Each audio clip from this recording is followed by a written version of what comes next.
Hello guys, আসসালামু আলাইকুম। কেমন আছেন সবাই? আশা করি নিশ্চয়ই খুব ভালো আছেন। আমি আল্লাহর রহমতে অনেক ভালো আছি। আমার সাথে আছে সুজন মাহমুদ ভাই। উনি আর আমি যাচ্ছি সমুদ্র দেখতে, একটু ঘুরতে বের হলাম সমুদ্র দেখার উদ্দেশ্যে। সো এখন আমরা আছি সাকাপ কোম্পানির C6 ক্যাম্পের রোড লাইনে। এই রোডটা অলওয়েজ ফাঁকা থাকে, বাট শুধুমাত্র সকাল এবং সন্ধ্যায় দুইটা একটু বেশি থাকে। সো সাকাপ কোম্পানিতে অসংখ্য সুন্দর সুন্দর দেখার মতো খুব সুন্দর সুন্দর জায়গা আছে, প্লেস আছে। এখন যেটা দেখতেছেন এখানে, এটা হচ্ছে খেলার মাঠ, বিশাল বড়। ঈদের সময় এখানে ঈদের নামাজ পড়ানো হয়। আর যে গাছগুলো দেখতেছেন এখানে সিজনালি অনেক ফুল ফুটে গেছে। সো দেখতে থাকুন, কন্টিনিউ করুন ভিডিওটি।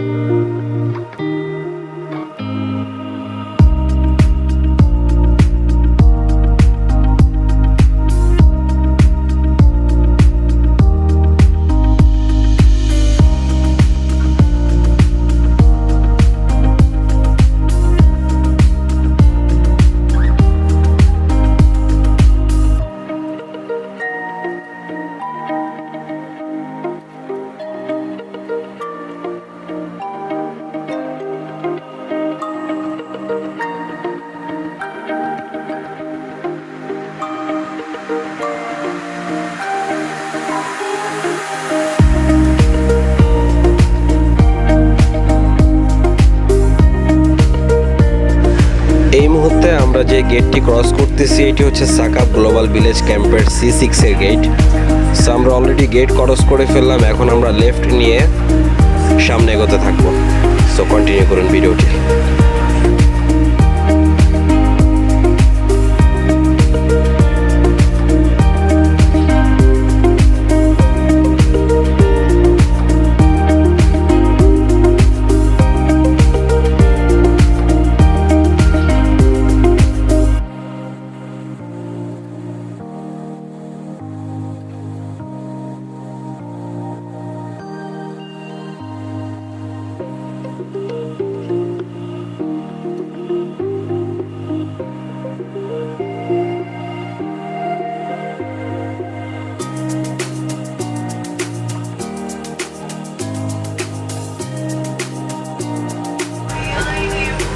এখন আপনারা দেখবেন রাসলাফান গেট।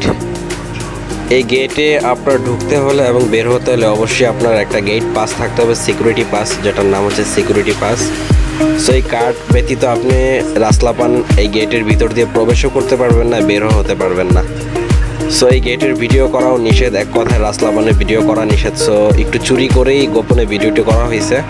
সো খুব ভালো একটা ভিডিও আসে নাই ক্যামেরাতে। সো দেখতে থাকুন, কন্টিনিউ করুন।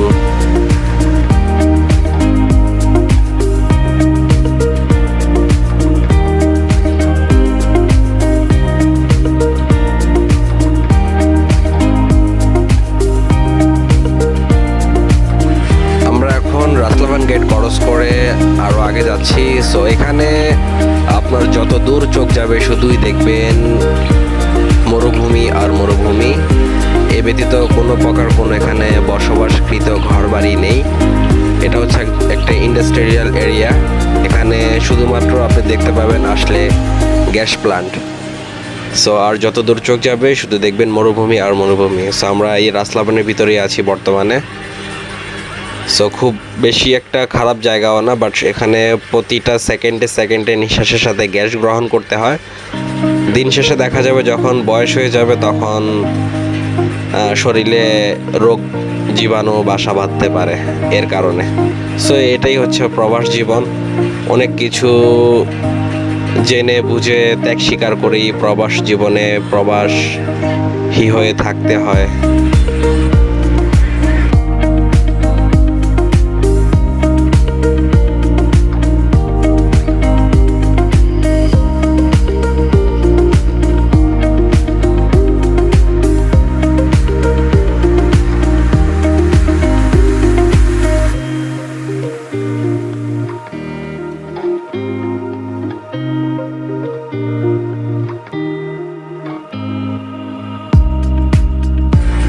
এখন যেটি দেখতে পড়তেছেন এটি হচ্ছে কাতার এনার্জির লোগো। সো কাতারে যত গ্যাস প্ল্যান্টের কাজ আছে এখানে কাতার গ্যাস নামে একটি কোম্পানি আছে অ্যান্ড কাতার এনার্জি নামে একটি কোম্পানি আছে। সো এর ভিতরে এটি হচ্ছে কাতার এনার্জি। সো ওনাদের কাছ থেকে কন্ট্যাক্ট নিয়ে বিভিন্ন কোম্পানি কাজ করতেছে শেয়ারে।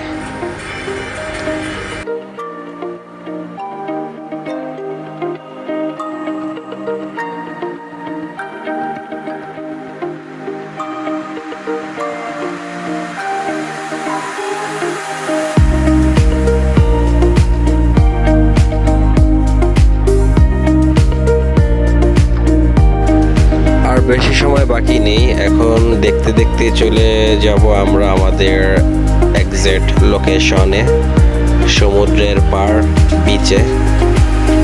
সো আর একটু পরে আপনারা দেখতে পারবেন সমুদ্রের পাড়। সো অলরেডি আমরা চলে আসলাম সমুদ্রের পাড়ে। এখানে দেখা যাচ্ছে অসংখ্য গাড়ি আছে, কিছু মানুষও দেখা যাচ্ছে, তারা সমুদ্রের কিনারায় বিচে রেস্ট করতেছে। এখানে কিছু ফ্যামিলিও দেখা যাচ্ছে তাদের বাচ্চাদেরকে নিয়ে খাওয়া দাওয়া করতেছে, পানিতে গোসল করতেছে। আর এখানে অসংখ্য আমাদের বাংলাদেশি ভাই, কাতারি, বিভিন্ন কান্ট্রির লোক আছে, তারা গোসল করতেছে সমুদ্রের পাড়ে। সো আমরা ঘোরার উদ্দেশ্যে আসলাম, আমাদেরও ইচ্ছা আছে নেক্সট টাইম আমরা এখানে আসবো, গোসল করব। সো যদি অবশ্যই এখানে আসি ব্লগ করি তাহলে অবশ্যই আপনাদের মাঝে সেই ব্লগটাও শেয়ার করব।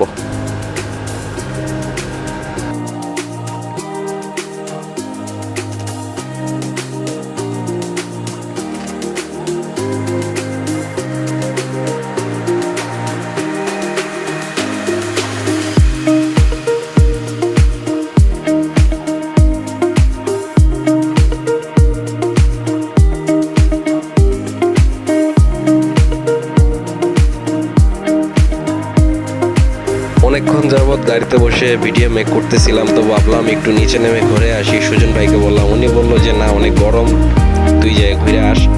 সো আমি নিচে নেমে পড়লাম গাড়ি থেকে, উনি গাড়িতে বসে আছে, ওনার ওয়াইফের সাথে কথা বলতেছে। আর আমি একটু বাইরে নামলাম এই রোদের ভিতরে ঘোরার জন্য। সো অনেক হাওয়া চলতেছে এখন এখানে, পাশাপাশি অনেক রোদও আছে, তো তত একটা গরম লাগতেছে না, একটু ঠান্ডা হাওয়াও আছে, যত সমুদ্রের পাড়ে আছি, বিচে আছি।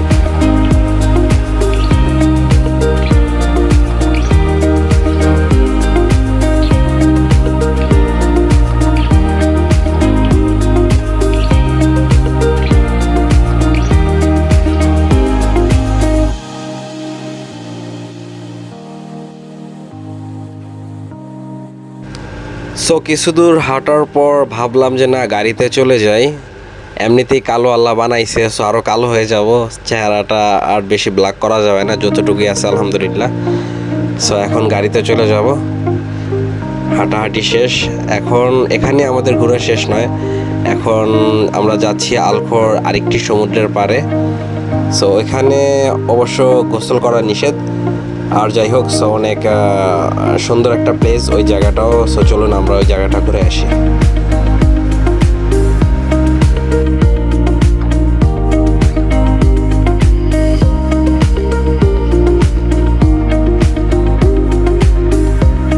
দেখতে দেখলে চলে আসলাম আমরা আলখোর সমুদ্রের পাড় আরেকটি বিচে। এখানে খুব সুন্দর বসার জায়গা আছে। সো ওই জায়গা থেকে এখানে আসতে আমাদের কমপক্ষে সময় লেগেছে 1 থেকে 1.5 ঘন্টা। সো গাড়ি চালাতে হয়েছে 120 স্পিডে। সো সন্ধ্যা হয়ে যাচ্ছিল, এই জন্য আমরা খুব স্পিডে গাড়ি চালিয়ে আসতে হয়েছে। সুজন ভাইকে অসংখ্য ধন্যবাদ, উনি সময় মতো এখানে নিয়ে আসলো আমাকে এবং সে নিজেকে। সো এখানে আমাদের ঘোরাঘুরি শেষ, এখন একটু রোডের কিনারায় দাঁড়ায় আছি। সো ভাবলাম এখানের কিছু প্লেস ভিডিও করি, মেক করি। সো সবাই ভালো থাকবেন, সুস্থ থাকবেন, আল্লাহ হাফেজ। আজকে এতটুকুই, আসসালামু আলাইকুম।